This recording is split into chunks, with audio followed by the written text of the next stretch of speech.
பிரியமானவர்களே, இயேசு கிறிஸ்துவின் நாமத்தில் உங்களுக்கு என் அன்பின் வாழ்த்துக்கள். எப்படி இருக்கீங்க? நல்லா இருக்கீங்களா? ஆஸ்திரேலியாவில் உலகத்திலே வேறு எங்கும் இல்லாத ஒரு மிருகம் இருக்கிறது. அது கேங்குரோ. பார்த்தீங்களா? இந்த கேங்குரோ இங்க உலகத்திலே ஆஸ்திரேலியாவில் மட்டும்தான் இருக்கிறது. இங்க ஒரு பெரிய தோட்டத்துல, அதாவது பெரிய ஏரியாவில் இவைகளை வச்சிருக்கிறாங்க. எல்லாரும் அதுக்கு அதோடு கூட பக்கத்துல நிக்கலாம், அதுக்கு உணவு வழங்கலாம், அந்த மாதிரிலாம் செய்யறாங்க. ரொம்ப வினோதமான ஒரு ஆச்சரியமான ஒரு மிருகம், தேவனால் சிருஷ்டிக்கப்பட்ட ஒரு ஸ்பெஷல் அனிமல் என்று சொல்லலாம். இல்ல, ஆண்டவர் நம்ம ஒவ்வொருவரையும் கூட யூனிக்காக தான் உண்டாக்கி இருக்கிறார். மனிதர்கள் கூட ஒருவருக்கொருவர் முக ரூபங்கள் மாற்றம், கண்ணினுடைய அமைப்பு மாற்றம், அதனுடைய கைரேகை மாற்றம் எல்லாமே நம்ம பார்க்கறோம்ல. அது ஆண்டவர் சிருஷ்டிப்புடைய ஆசீர்வாதமான வித்தியாசமான ஒரு காரியம். சரி, ஆண்டவர் இன்னைக்கு எனக்கு என்ன வசனம் வச்சிருக்கிறான்னு கேக்குறீங்களா? எரேமியா 31:4, நான் மறுபடியும் உன்னை கட்டுவிப்பேன், நீ கட்டப்படுவாய். ஆண்டவர் உங்களை பார்த்து சொல்ல, என் மகனே மகளே, மறுபடியும் நான் உன்னை கட்டுவிப்பேன். அப்படின்னா என்ன அர்த்தம்? உங்க வாழ்க்கை இடிக்கப்பட்டு கிடக்கலாம், உன்னுடைய பிசினஸ் இடிக்கப்பட்டு கிடக்கலாம், உன்னுடைய ஊழியம் இடிக்கப்பட்டு கிடக்கலாம், பிள்ளைகளுடைய வாழ்க்கை இடிபட்டு இருக்கலாம். ஏதோ ஒரு காரியத்துல இடிப்பட்ட ஒரு நிலைமையில மறுபடியும் கட்டப்படுமா என்கிற எண்ணத்தோட கலக்கத்தோடு இருக்கலாம்.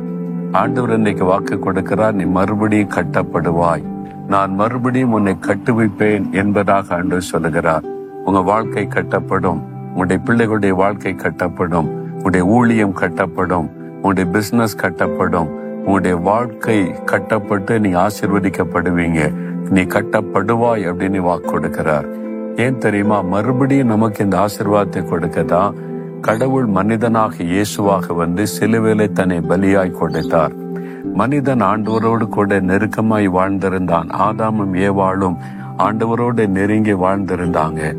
அந்த நாள்ல அவருடைய வாழ்க்கையில பயம் கிடையாது, வியாதி கிடையாது, எதிர்காலத்துக்கு பயம் கிடையாது.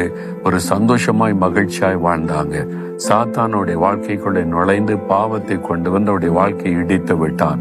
இடிந்து போன மனுஷனுடைய வாழ்க்கைய தேவனோடு உள்ள உறவை மறுபடியும் கட்டுவிப்பதற்கு தான் இயேசு மனிதனாய் அவதரித்து இரட்சகராய் சிலுவிலை மறித்து இடிந்து போன உறவை திரும்ப கட்டி எழுப்பினார். இயேசு கிறிஸ்துவின் மூலமாகத்தான் தேவனோடு ஐக்கியப்பட முடியும். நம்முடைய சமாதானம், நம்முடைய வாழ்வாதாரம் திரும்ப கட்டப்பட முடியும். அதுக்கு தான் அவர் வந்தார். அந்த ஆண்டவர் சொல்றார், நான் உன்னை கட்டுவிப்பேன் என்பதாய். விசுவாசிக்கிறீங்களா? விசுவாசத்தோடு சொல்லுங்க, ஆண்டவரே, நீர் வாக்கு கொடுத்தபடி திரும்பவும் என் வாழ்க்கையை கட்டி எழுப்புவீர். என் பிள்ளைகளுடைய வாழ்க்கை கட்டப்படும், என்னுடைய தொழில், என்னுடைய வேலை, என்னுடைய வாழ்வாதாரம் கட்டப்படும். விசுவாசித்து சொல்லுங்க, இன்றையிலிருந்து மாற்றத்தை காண்பீங்க. ஆண்டவரே, நீர் வாக்கு கொடுத்தபடி என்னை திரும்பவும் கட்டுவிக்கிற அன்பிற்காய் ஸ்தோத்திரம். நான் கட்டப்படுவேன், விசுவாசிக்கிறேன். இயேசுவின் நாமத்தில் ஆமேன், ஆமேன்.